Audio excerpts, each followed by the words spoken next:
bom dia a todas e todos. Com alegria que encontro companheiras e companheiros.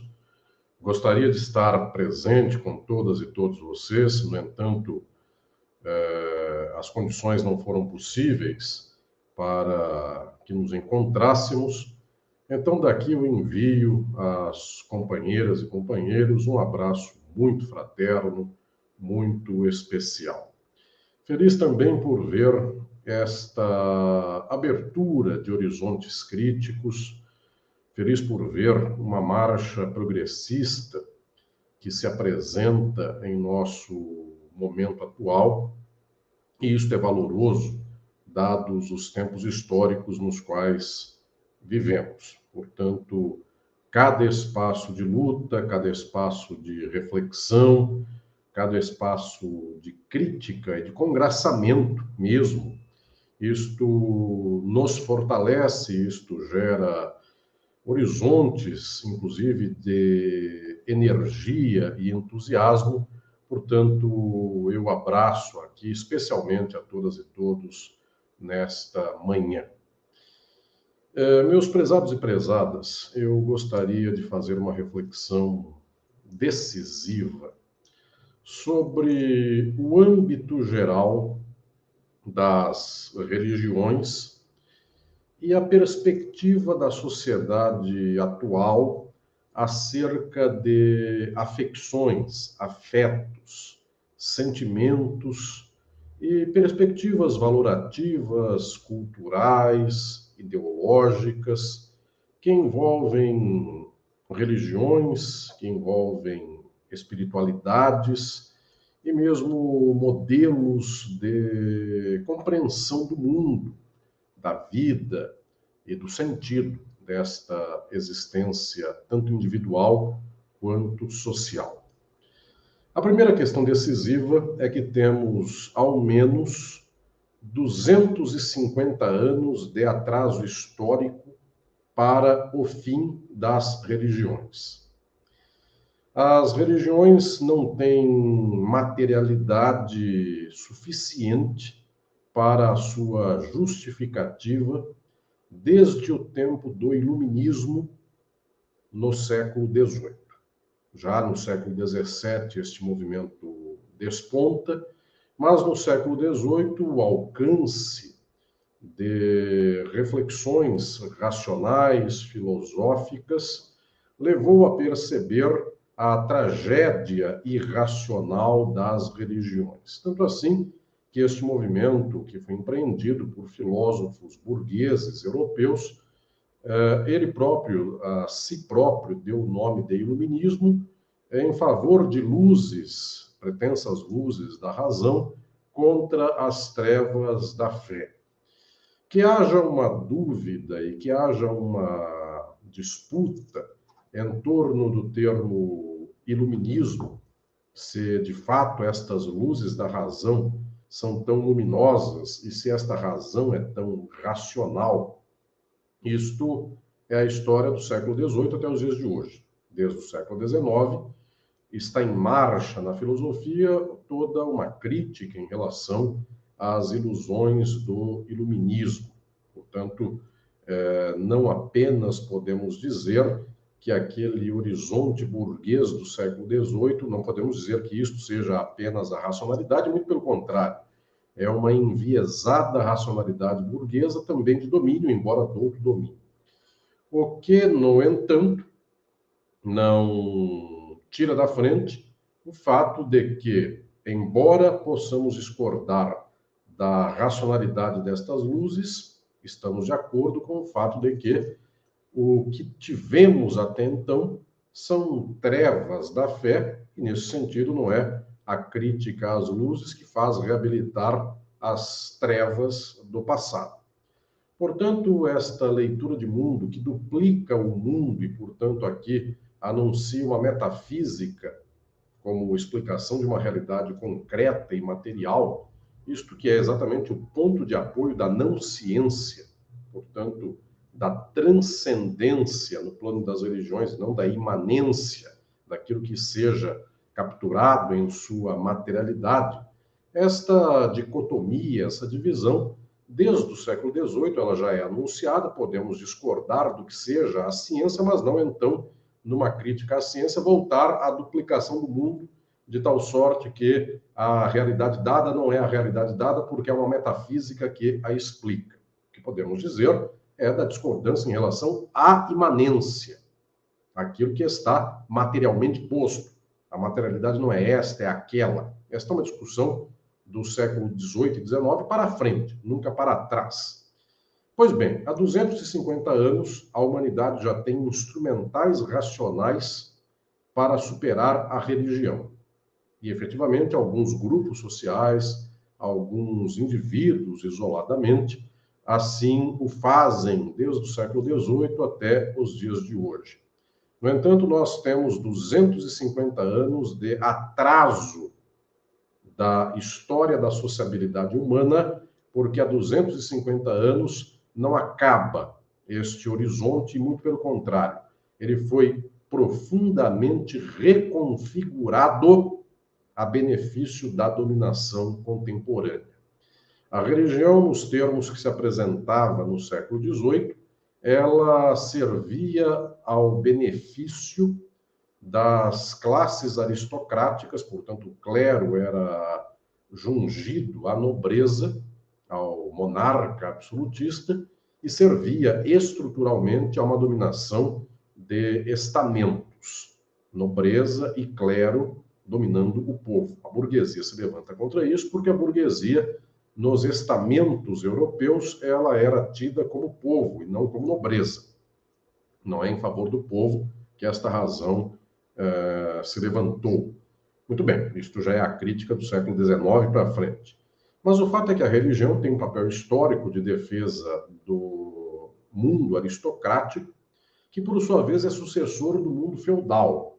Portanto, os senhores feudais estruturaram um modo de organização social que tinha por lastro a religião, no modelo de religião que se apresentava por mais de um milênio na Europa, a religião cristã, portanto, monoteísta, de certa dimensão, inclusive firmada em uma dita revelação divina.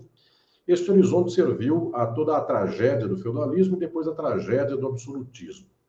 Quando o absolutismo vai à ruína, vêm as revoluções burguesas, todo o escopo da religião poderia ter acabado. A religião era o sustentáculo de uma forma de domínio feudal barra absolutista. A burguesia se insurge contra isto.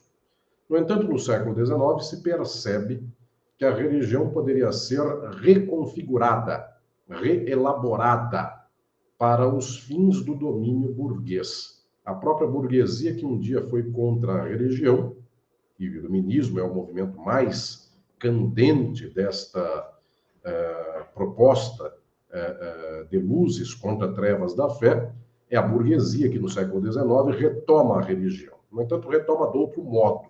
Não mais a religião estruturada no nível nacional, ela não é mais adstrita a um estamento.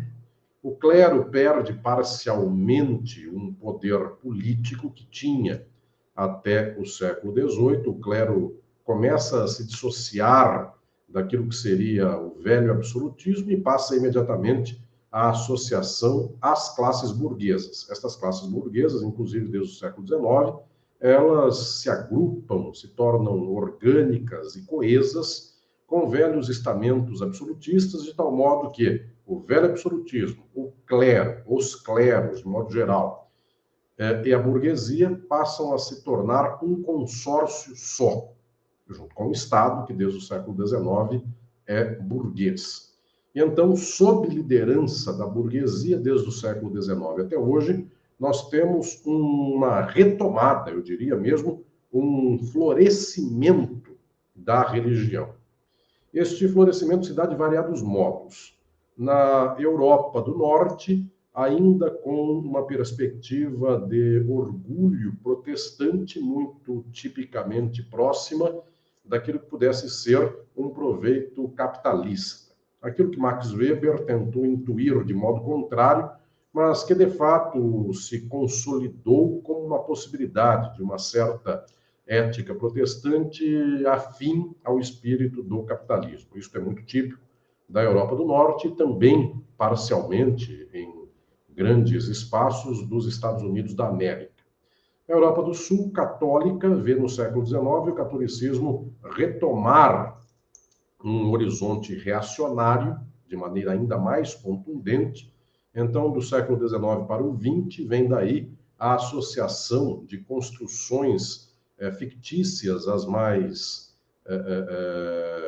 incisivas, para que cada Estado católico tivesse uma certa indução reacionária. Então, em Lourdes, na França, se propaga uma certa Nossa Senhora de Lourdes, uma tal Bernadette que teria visto por lá. Em Fátima, em Portugal, também revelações, e, portanto, daí todo um misticismo reacionário advindo destas circunstâncias. Uma Nossa Senhora Aparecida, no Rio Paraíba do Sul, no estado de São Paulo, que então, sagrada padroeira do Brasil, bem como a de Guadalupe, no México, e etc. Pois bem, então, de fato, também o catolicismo reconstitui seus termos num notável reacionarismo, bem como aquele notável reacionarismo protestante. No solo de grupos de classe média europeu e também por outras regiões do mundo, brotam alguns horizontes de perfil religioso sem dimensões, eu diria, pesadas da própria religião. Então, o século XIX europeu, classes burguesas que buscavam consolidar seu poder e mesmo buscavam estabelecer uma espécie de distorção ideológica para que não se ocupasse diretamente de política, da história, das contradições sociais. Estas classes frequentemente constituíram atalhos daquilo que se chama esoterismo, daquilo que se chama espiritualismo, e isso foi uma moda europeia, parcialmente também estadunidense, no século XIX. Esse caldo de cultura, numa das suas franjas, gesta o espiritismo na sua manifestação europeia, um fenômeno de classes médias basicamente conservadoras e reacionárias, que não estavam engajadas no processo do socialismo, tampouco do anarquismo, tampouco das lutas sindicais, embora muito tangencialmente algumas figuras tivessem feito estas pontas, como o Leon Denis, mas isto foi bastante incidental. De tal modo que, desde esoterismos da Madame Blavatsky até aos Rosa Cruz, passando por várias dimensões de propostas de espiritualidade, o que se está tentando fazer aqui é uma espécie de retomada de um certo misticismo, de uma certa metafísica, para não tornar a realidade social explicável por ela mesma, imanente, material.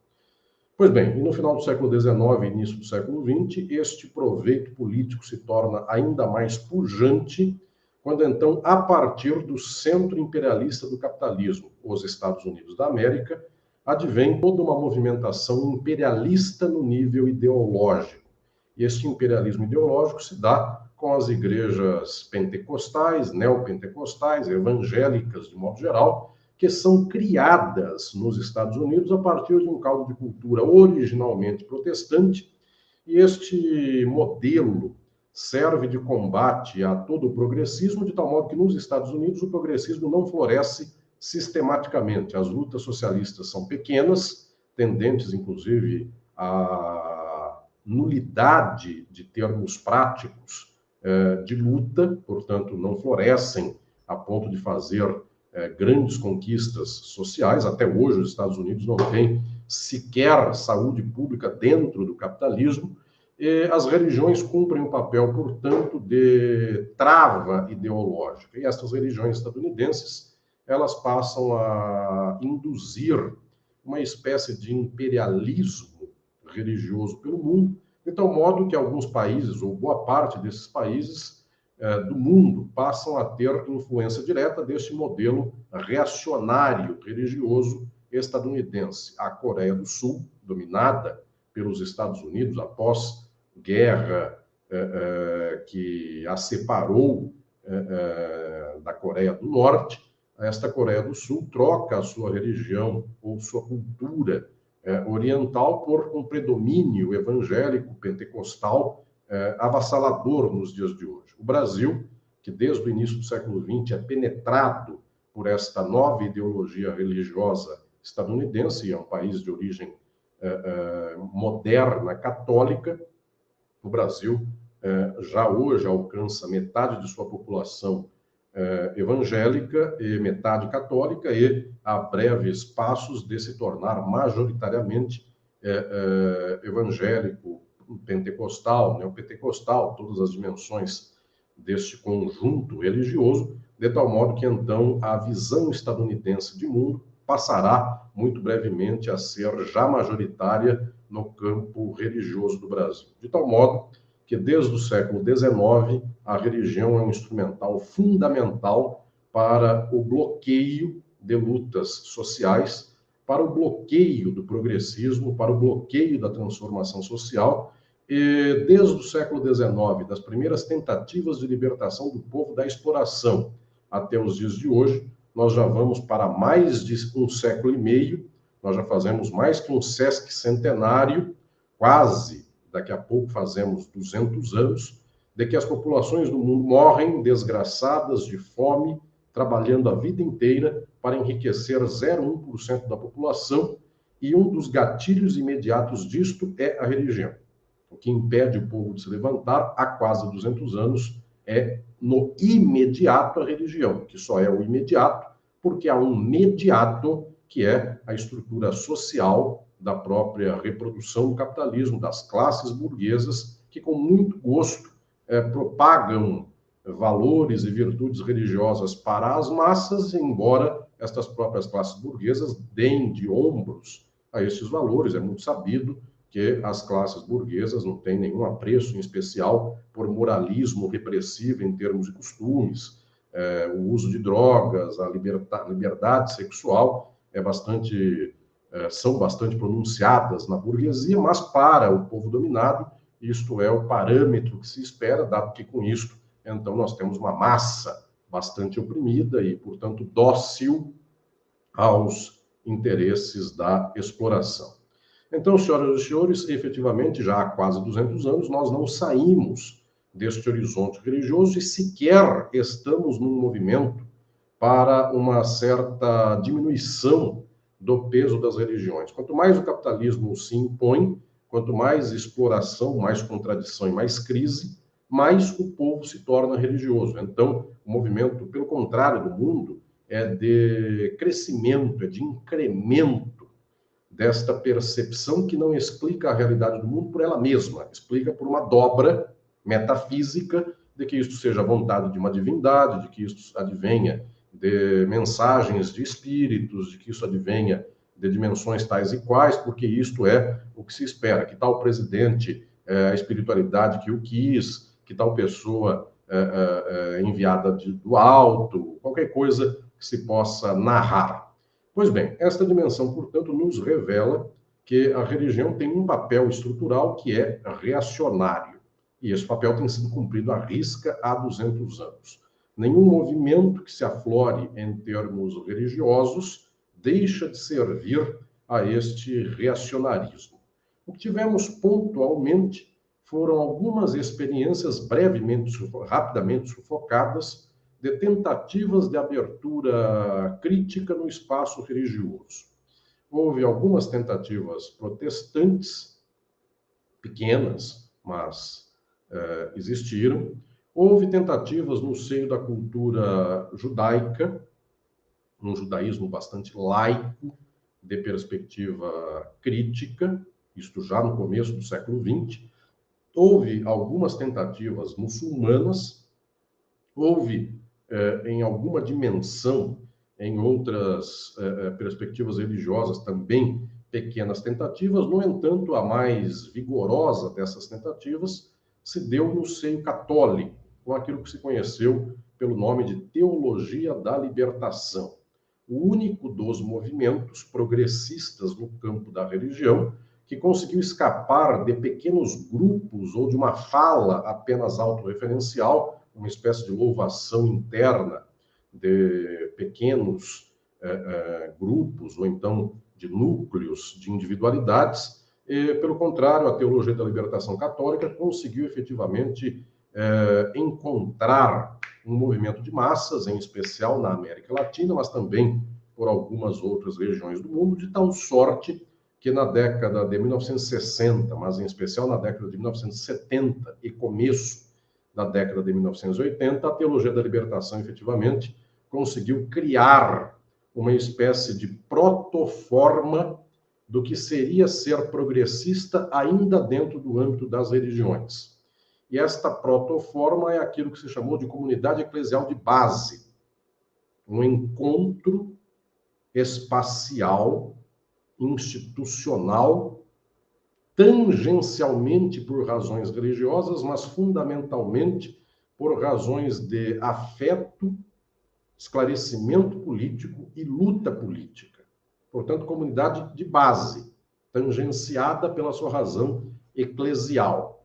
Esta experiência é a única experiência notável que se tem notícia em 200 anos, nos quais a religião tomou um novo impulso para o reacionarismo não mais absolutista feudal, agora capitalista, de tal sorte que todas as outras experiências ditas progressistas em âmbitos religiosos foram apenas experiências de grupos, ou seja, pessoas que se encontraram, leram, debateram. Aquela que alcançou massas, a única foi a comunidade eclesial de base, que automaticamente foi diretamente combatida pelo próprio Vaticano, pelo Papa mais reacionário da história recente, este grande líder de coesão política com o reacionarismo estadunidense, que foi João Paulo II. Então, a teologia da libertação foi praticamente caçada cabeça a cabeça, e ela foi destruída, de tal modo que o que hoje resta é uma espécie de eco difuso do passado. O próprio Papa Francisco, que não é da teologia da libertação, em algum momento no papado se aproxima disso, mas agora se aproxima já num tempo decrépito da própria energia dos teólogos da libertação, dado que o clero, há 40 anos, é todo ele estruturado para ser reacionário. Então, o clero não quer o seu papa. E, portanto, há uma espécie de dissociação nos dias de hoje entre algum ar progressista católico e sua base clerical, que efetivamente é contra o seu próprio líder máximo. Pois bem, o que estou dizendo é que não há experiência, tirando a teologia da libertação, de movimento progressista religioso que tenha penetrado nas massas. Volto a dizer, há experiências notáveis de indivíduos que se encontram, e o movimento espírita de esquerda é um movimento notável no seio do reacionarismo espírita. É um movimento de grupo que se encontra, mas esse movimento não penetra massas, não alcança massas, como alcançou a teologia da libertação, tanto quanto há indivíduos esclarecidos no ambiente protestante que também não alcançam massas, tirando pontuais trabalhos, tanto de espíritas quanto de protestantes, bem como o movimento judaico progressista, ele, devido ao seu caráter ainda mais laico, ele é bastante também dissociado, eventualmente, de tradições de massa. Pois bem, a questão decisiva é que a própria trajetória progressista no campo das religiões tem um teto. Esse teto é muito baixo. A Igreja Católica, que conheceu a teologia da libertação, teve, mediante condução papal, o extermínio desta própria trajetória. Isto porque, socialmente, o afeto que é gestado nas massas para que elas se aproximem da religião é todo um afeto efetivamente conservador, de cariz tendente ao reacionarismo. Então, pessoas buscam a religião por perspectivas que confirmarão expectativas conservadoras, de que há uma razão de ser no mundo, de que sofrimentos são explicáveis por causas ocultas, de tal sorte que o impulso não é de transformação, o impulso é de consolação. Isso é uma tradição das religiões. A razão fundamental da duplicação de materialidade em metafísica é dizer que há uma causa oculta destas razões que aqui se apresentam de modo brutal. Então, efetivamente, se a sensibilização da religião é levada diretamente ao conservadorismo, há um impasse estrutural, aqui tecnicamente há uma contradição em fazer progressismo dentro de um espaço no qual as pessoas buscam exatamente a consolação que dá um manto de lógica ao que não lhes parece lógico. Eu diria que, então, o espaço do progressismo não é um espaço interno aos movimentos religiosos. É um espaço da racionalidade pura, plena. Se o espiritismo se toma como religião, ele está eivado nesta contradição e dela não sai. Se ele se toma como uma temática científica, ele está fora desta contradição e, portanto, ele é um movimento como qualquer outro movimento da ciência, e figuras como Hernani Guimarães Andrade são exemplares de como se anda neste caminho da pesquisa de questões ditas espirituais, sem que isso tenha nenhum traquejo de bloqueio religioso, conservador, nos seus próprios termos. Portanto, o que estou aqui dizendo é que a decisiva dimensão do pensamento social, político de nosso tempo, se dá no fato de que são as religiões que há 200 anos geram a vetorização da sensibilização ideológica das massas. Não é o intelecto, não são as artes, não é a universidade, não é, inclusive, a cultura em sentido amplo. O povo nasce, o povo cresce, o povo morre, recebendo, cultivando e passando para frente horizontes que são de perfil religioso. Este horizonte religioso, que é cultivado na população de modo geral, ele efetivamente levanta uma muralha contra todas as demais dimensões, em especial as dimensões políticas. Nossa gente do mundo não sabe, no cotidiano, desenvolver assuntos de politização, ou ao menos não os assuntos de politização mais bem aprofundado, a politização mais bem aprofundada, ou seja, politização crítica. As pessoas até sabem dizer que tal presidente é porque Deus quis que ele é presidente, só isso. Mas o que estou lhes dizendo é que não há efetivamente um caldo de cultura para que as massas da sociedade encarem a história de frente, aprendam o que são classes sociais, aprendam o que é exploração, aprendam o que é dominação. O caldo de cultura, desde muito cedo, aprende que há uma divindade, ela julga o mundo, ela preside o mundo, ela castiga, ela salva. Moral pode não ser bem o que os outros dizem sobre esse Deus, porque esse Deus não é do mal, é do bem. Então, há um Deus, apenas a disputa é para saber que roupa veste, mas que veste uma roupa, esta divindade veste. De tal sorte, senhoras e senhores, que há 200 anos é isto que dá a pauta do horizonte de mundo.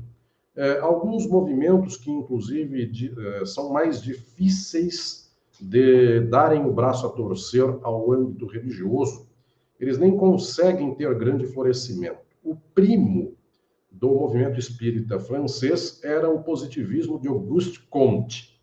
A obra de Kardec, basicamente, em linhas gerais, ela tem uma perspectiva quase duplicada da tentativa de sistema metafísico de Auguste Comte, 20 ou 30 anos antes, na mesma França, na mesma Paris.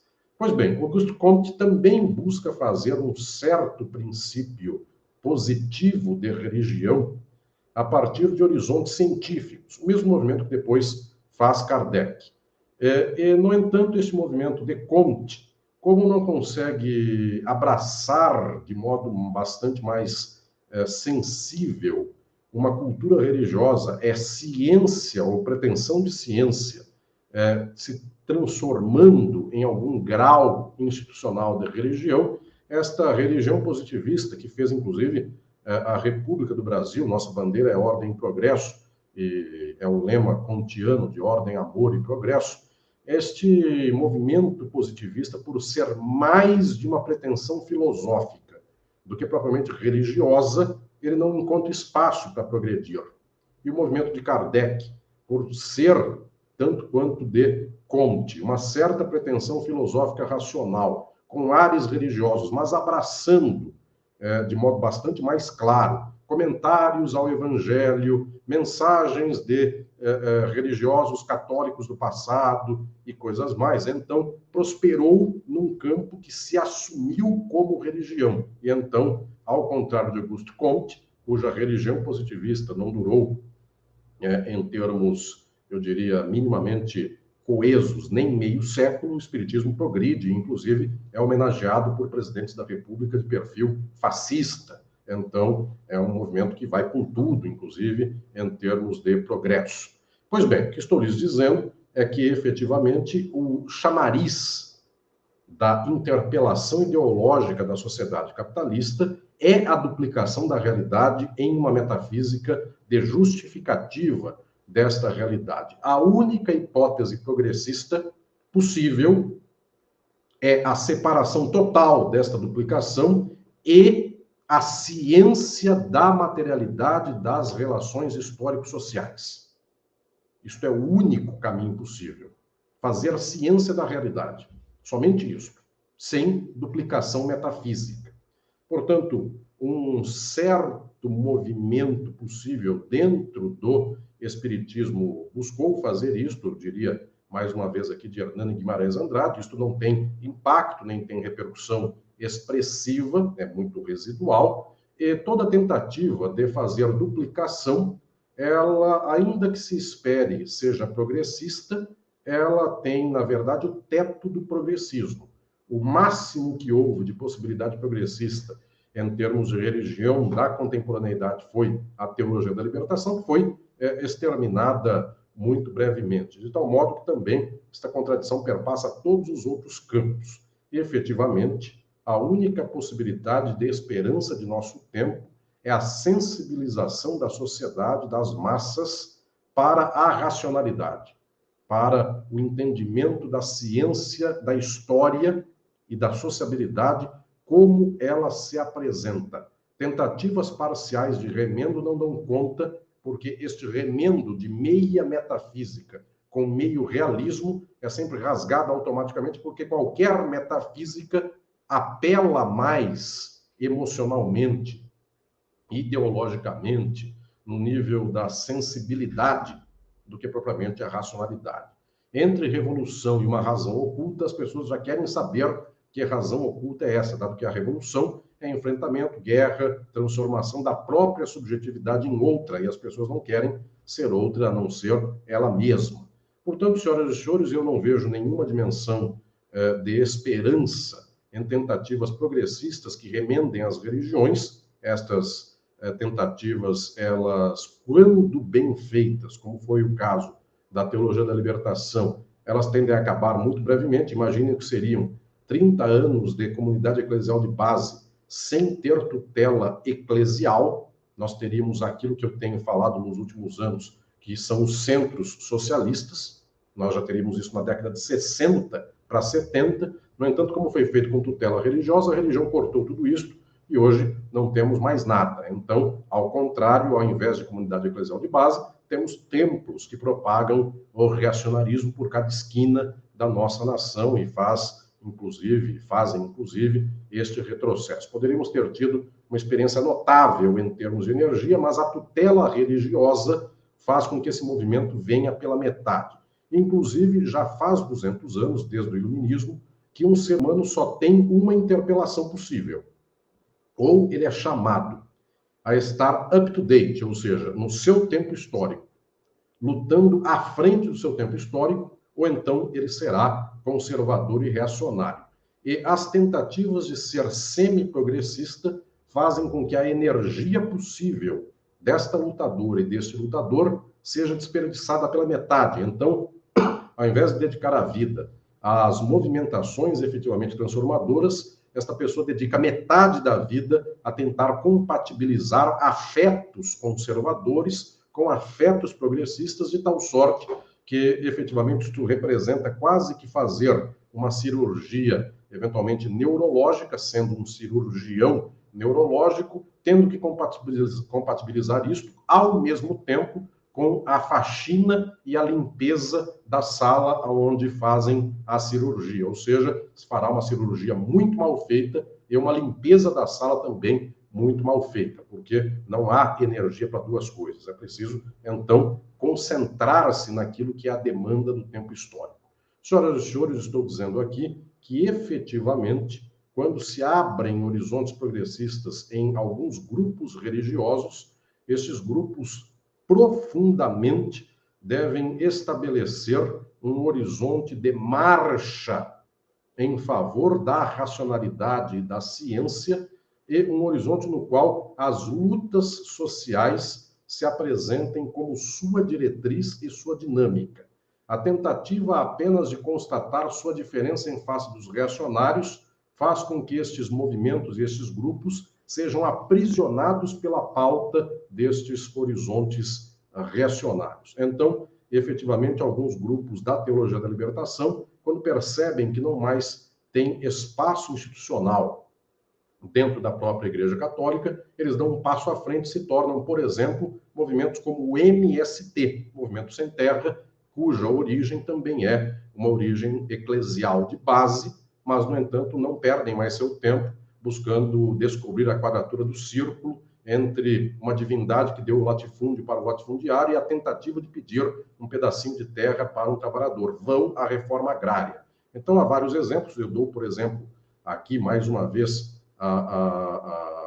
esta própria experiência judaica, o judaísmo laico progressista, e nomes notáveis houve neste campo. Eu lembro aqui, por exemplo, de Walter Benjamin, o grande filósofo europeu do começo do século XX.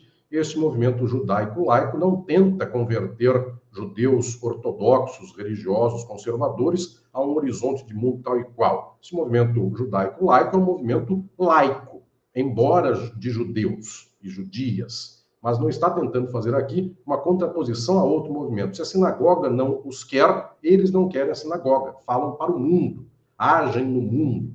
Portanto, senhoras e senhores, eu diria que é quase uma espécie de perda de uma geração buscar estabelecer a ficção racional e material em um espaço que foi todo ele constituído para não fazer a ficção material, afeto material, afeto científico, exatamente porque o horizonte desta distorção ideológica é o de pessoas que não têm explicação para a sua vida desgraçada e querem exatamente essa duplicação para um certo modo de consolação que não mude o mundo. Então, a perspectiva é de mudar o mundo, e essa mudança é no atacado, não é por grupo religioso específico.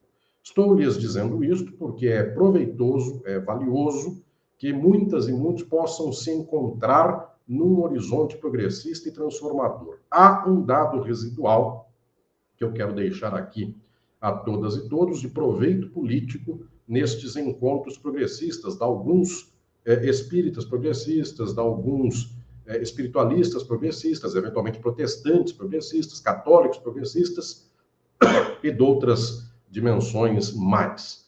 Este aspecto progressista é quase que uma vetorização pequena, mas há, de demais pessoas que possam saber que existem outras leituras de mundo dentro desses espaços religiosos. Portanto, o Espiritismo tem uma história de defesa de ditaduras, com uma figura de direita, que é Chico Xavier, que hoje, inclusive, tem pessoas que se destacam em liderança, sendo pessoas com flerte proto-fascista. Quando se percebe que isso não é a única dimensão possível, então, efetivamente, é uma espécie de exemplo aqui de algum grau de disputa nesses espaços. Isto não faz com que, no entanto, o espaço possa ser progressista. Isto faz com que essa disputa de pessoas sensibilize alguns sujeitos, algumas subjetividades para outra perspectiva, para outro horizonte. No fundamental, o que temos aqui é uma dimensão de uma vanguarda da razão da luta transformadora, que não deve ser uma vanguarda que se identifique em termos de rótulos de tal ou qual religião, até porque no horizonte mais decisivo esta perspectiva racional há 200 anos já venceu as interpelações religiosas, então eu diria que toda a franja progressista do âmbito das religiões deve se encontrar franja com franja e estabelecer aqui mais energia para um movimento de transformação social. Efetivamente, daqui 100 ou 200 anos, se tivermos a transformação da sociabilidade, as religiões serão um museu bem guardado, com seus templos, historicamente, arquitetonicamente, esteticamente, artisticamente bem conservados, mas nós veremos o quanto este fardo foi pesado por séculos e milênios. Então, cabe a nós não buscar conservar o fardo, melhorando-o, mas libertar a sociedade deste fardo e, eventualmente, cultivar, porque este cultivo sempre se dá, uma espécie de cultura, de arte, de memorabilia do que foi um certo horizonte cultural, como pitorescamente o reacionarismo esotérico europeu floresceu em solo brasileiro, como este movimento, inclusive, falando em amor e caridade, apoiava ditaduras. Enfim, como esse processo transcorreu aqui no nosso solo, isso é um guardado cultural a ser gestado, e como, inclusive, alguns grupos ou movimentos escaparam disso. O fundamental, no entanto, é que nós saibamos ter um movimento de massas. E na sociabilidade contemporânea, o único grande movimento de massas religioso é reacionário. Ele tem encontrado multidões, ele tem dado explicação imediata às multidões, ele tem dominado ideologicamente multidões em favor do horizonte reacionário estadunidense, ou seja, em favor do capitalismo, em favor do imperialismo estadunidense. É isso que se trata quando se vê o Brasil em disputa religiosa nos dias de hoje. Nenhum outro movimento tem alcançado efetivamente as massas. O espiritismo, na década de 70, buscou ser a segunda religião do Brasil, o católico era o modo oficial, e buscou, via de regra, ser em diapasão contrário à teologia da libertação. Então, enquanto os católicos estavam nas bases, Chico Xavier estava para as classes médias e as elites, e elas, com muito gosto, buscavam flertar com esta segunda religião. Esse espaço acabou, porque as classes médias não precisam de religião, as classes médias burgueses, classes burguesas, não precisam de cabresto moral, elas, inclusive, querem gozar sem cabrestos morais, e ao povo é insuficiente uma repressão ao nível daquela que se apresentava pelos conservadores espíritas. Portanto, era necessária uma repressão ainda maior, que também a Igreja Católica já não conseguia mais dar, porque foi inclinada à teologia da libertação. Só restava ao povo, então, formas, eu diria, mais modernas de reacionarismo, como estas que foram transplantadas e readequadas ao solo brasileiro a partir de uma matriz reacionária estadunidense, que forma por lá o Partido Republicano estadunidense, e que aqui no Brasil gesta toda esta estrutura de extrema-direita que se nos impõe. O futuro da religião, portanto, é de extrema-direita. As massas só encontram eco nestas formas, eu diria, mais avançadas de fala religiosa, que tem a ver com teologia da prosperidade, que tem a ver com uma espécie de razão imediata, de apoio a Deus, à superação dos problemas imediatos da pessoa, e aquela velha doutrina católica e a velha doutrina espírita moral, que é muito prima da católica, mais do que da protestante, elas não têm espaço de progresso numa sociabilidade capitalista em crise, para a qual é preciso imediatamente a cura da doença e o emprego.